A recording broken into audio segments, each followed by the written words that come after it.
Saksasel, selamat datang kembali di channelku. Seperti yang bisa kalian lihat dari judulnya, aku bakalan ngebahas 3 film hype yang banyak dipuja, dapat banyak nominasi, tapi aku personally nggak suka. Aku tahu ini bakal berpotensi untuk menimbulkan adanya keributan, tapi disclaimer dulu bahwa yang namanya film itu menurutku personal. Jadi belum tentu menurutku jelek, kalian juga akan beranggapan demikian gitu loh. Karena yang namanya film itu pasti bakalan bekerja dengan cara yang berbeda untuk masing-masing individu. Dan alasan kenapa aku pengen bikin video ini ya simply pengen sharing aja gitu loh. Karena aku yakin banyak dari pencinta film yang pernah ada di posisiku gitu. Ketika orang-orang di sekelilingnya suka sama suatu film, tapi dia enggak gitu loh. Kayak ada sesuatu yang aku yakin lah kalian pasti ngerti poinku dan gak usah basa-basi lagi. Langsung aja kita ke film yang pertama. Dan film ini adalah film yang meraih 10 nominasi Oscar. Dan salah satunya adalah Best Motion Picture of the Year atau yang lebih kita kenal sebagai Best Picture. Bentar, out of topic bentar. Ada gak sih di antara kalian yang sama kayak aku waktu ngedenger kata Best Picture jadi ingat seseorang? Komen di bawah ya kalau kalian paham yang aku maksud. Dan film yang aku maksud adalah Roma yang disutradarai oleh Alfonso Cuarón. I want to love this movie so bad. Ketika semua orang suka sama film ini dan aku ngerasa, hah? Apaan sih gitu? Aku tuh jadi ngerasa kayak ada sesuatu yang salah dalam diriku gitu loh. Karena aku sama sekali nggak bisa masuk ke dalam ceritanya. Aku memahami. Dan juga aku sangat mengapresiasi lah usaha Cuarón untuk menampilkan sebuah karya yang sangat eksperimental menurutku. Ini bener-bener dia tuh mencoba untuk break the rules. Bahkan 180 degree di sinematografi pun juga dilanggar kan sama dia.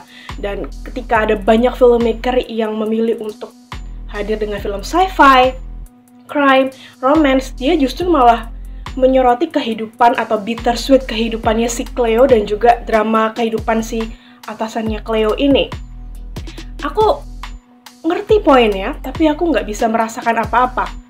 Juga aku nggak mendapatkan apa-apa setelah nonton. Selama nonton film ini, aku terus menguatkan diriku sendiri sambil berkata, jangan tidur, jangan tidur, jangan tidur. Something good is happening soon. Tapi nggak ada, gitu loh. Begitu filmnya selesai pun aku cuman kayak, loh, udah selesai. Lah terus opo gitu. Aku juga suka kok sama tipe premis seperti ini. Yang cuma menyoroti naik turunnya kehidupan seseorang, keseharian mereka, kemudian tanpa dramatisasi apapun. Ambillah contoh The Florida Project atau Mummy. Ini film Kanada. Atau Boyhood punyanya Richard Linklater. Menurutku ini jauh lebih gila lagi karena dia filming selama 12 tahun loh.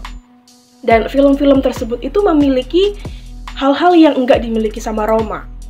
Film-film tersebut berusaha untuk kita nih penonton diajak masuk ke dalam filmnya. Memikirkan problem solving yang harusnya mereka lakukan itu apa sih? Dan setelah nonton pun kita jadi dapat sesuatu untuk kita renungkan, untuk kita pikirkan. Dan menurutku salah satu tujuan kenapa film itu dibuat ya untuk meninggalkan sense of wonder bagi penonton. Sedangkan Roma buat aku kosong banget gitu loh. Baru kali ini aku ngerasa nonton vlog YouTuber jauh lebih asik gitu loh. Karena kita ini diajak ngobrol, kita diajak untuk masuk dalam kehidupannya dia meskipun cuma 10 menit, meskipun dia ngelakuin hal-hal yang random sekalipun. Aku nggak tahu, mungkin aku baru bisa menghargai atau mengapresiasi Roma secara seutuhnya itu beberapa tahun ke depan. Tapi untuk sampai saat ini, aku masih belum ada niatan buat baikan sama Roma. Coba kalian yang suka sama film ini komen di bawah. Siapa tahu pendapat kalian bakalan bisa menambah atau mengubah perspektifku tentang film ini. Film kedua adalah film debut dari orang yang menurutku malas untuk ambil resiko. Tapi ya, seperti biasa, Oscar memberikan banyak perhatian dan berbaik hati kepada film ini. Dan film yang aku maksud adalah A Star is Born, yang sudah di-remake untuk ketiga kalinya oleh Bradley Cooper. Bagi kalian yang ngerasa remake itu nggak apa-apa kok, bakalan mikir aku ini lebay. Cuman menurutku ini adalah hal paling kocak yang pernah aku tahu ketika aku jadi pecinta film. Karena A Star Is Born ini pertama kali dibuat di tahun 1937. Kemudian di remake lagi di tahun, bentar, nyontek dulu bos, nggak hafal saya. 1954. Dan kemudian di remake lagi di tahun 1976. Terus yang terakhir ya ini, punyanya si Cooper. Cuman nggak tahu ya kalau 10 tahun kemudian bakalan ada remake A Star Is Born yang keempat. Prepare yourself. Dan aku ketika pertama kali tahu trivia ini, aku cuman, why? What's the point gitu loh. Aku tahu ini Gaga sangat luar biasa. Aku mengakui itu. Kayak dia berhasil memberikan sesuatu yang aku tuh nggak pernah expect sebelumnya dari dia. Soundtracknya pun bagus. Aku suka banget lagu Shallow. Menurutku ini lirik lagunya jauh lebih bagus daripada isi skripnya. Kayak tingkat relevannya itu jauh lebih tinggi gitu loh untuk banyak orang. Dan aku sadar bahwa ada banyak orang yang terjebak dalam toxic relationship. Tapi aku nggak ngerti. Ini film itu nggak ada faedahnya menurut aku. Kayak biasanya kalau film dibuat kan karakternya pasti likable, bikin kita untuk merasa simpati kepada dia. Tapi kalau ini enggak, makin lama aku makin sebel sama karakter siapa ya namanya? Ellie ya kalau nggak salah, yang diperanin sama Lady Gaga. Kayak udah tahu ini tuh salah, masih dilanjutin gitu loh. Kayak why? I don't get it. Dan aku juga nggak ngerti kalau sampai film ini dibilang ini adalah bentuk pengorbanan cinta. Terimalah pasanganmu apa adanya. Meskipun dia adalah pecandu alkohol, meskipun dia kasar, terimalah dia. No, bullshit. It doesn't work that way. Boys, girl, no. Dan apa ya, terlalu banyak momen yang dipaksakan. Seolah-olah ini adalah momennya emosional. Padahal ya nggak ada apa-apa di sana. Simply karena menurutku Gaga dan Cooper itu nggak punya chemistry apapun. Mereka wes gitu loh, nggak ada apa-apa di antara mereka. Dan kalaupun film ini dirilis di tahun 1930 misalnya, aku masih bisa memaklumi. Aku nggak mungkin ngomel-ngomel kayak emak-emak gini. Karena ini adalah sebuah format atau formula yang udah nggak aku harapkan datang dari industri perfilman Hollywood yang udah serba maju gitu loh. Kayak segala sesuatu tuh bisa kamu lakukan di sana. Tapi kenapa harus come up dengan formula yang sudah basi gitu loh. Film romance zaman dulu pun kayaknya nggak gini-gini amat juga deh. Kayak contohnya Rebecca punyanya Alfred Hitchcock, It Happened One Night-nya Frank Capra, atau salah satu film romance paling mind-blowing menurut aku adalah Gone with the Wind.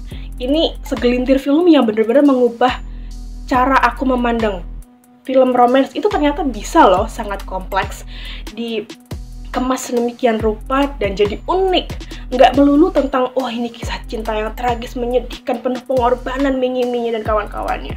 No.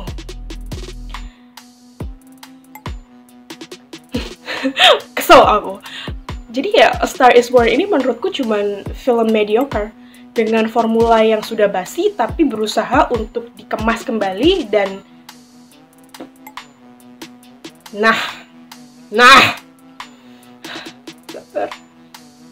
Yang terakhir adalah film yang bagi banyak orang adalah salah satu film horor klasik terbaik. Yang pasti kalian juga udah pernah nonton lah, atau at least tahu, yaitu The Thing yang disutradarai oleh John Carpenter. Awalnya aku pikir aku bakalan suka sama film ini, karena sinopsisnya aja tuh sudah menggelitik gitu buat aku. Dan bener aja di awal-awal nonton film ini, langsung rasa penasaran gitu loh. Kayak gimana ini nasibnya orang-orang yang lagi kerja, mereka nggak tahu apa-apa di tempat terisolasi gitu kan. Gimana mereka bisa survive ketika ada imposter di tengah-tengah mereka gitu kan. Dan aku pun juga sangat suka sama visual effect dari film ini. Kayak mind-blowing banget untuk ukuran tahun segitu dan kelihatan sangat nyata dan serem banget gitu loh. Aku sangat menikmati di awal-awal filmnya. Tapi secara perlahan aku malah ilfeel sama film ini karena mulai meninggalkan pertanyaan-pertanyaan yang enggak terjawab. Dan ya, aku paham. Yang namanya film itu pasti nggak bisa 100% lepas dari yang namanya plot hole. Cuman kalau The Thing ini menurutku jatuhnya udah ngejek penonton gitu loh. udah nggak ketolong menurutku. Aku nggak ngerti kenapa film dengan karakter utama yang nggak berkembang, terus jatuhnya jadi bossy dan sok tahu bagaimana cara mereka untuk memusnahkan si imposter ini, dan belum lagi nih ya, ada satu karakter yang tiba-tiba tuh hilang, nggak tahu tujuannya apa gitu. Jadi aku yang tadinya berharap lebih, berekspektasi tinggi, jadi kayak, hah? Film ini tuh sama sekali nggak ada depth-nya loh, kayak dangkal banget gitu loh. Jadi ini pun aku jadi sadar, berimpact kepada tensinya. Tensinya pun jadi semakin ke belakang, jadi ambiar, udah nggak ada lagi hal yang bikin kita jadi penasaran, takut, atau at least jadi tegang lah. Itu sudah nggak ada semuanya. Aku juga berharap kalau Carpenter menonjolkan usaha yang lebih untuk menggodok tingkat keambiguan yang mau ditinggalkan untuk penonton. Karena waktu aku nonton ending dari film ini,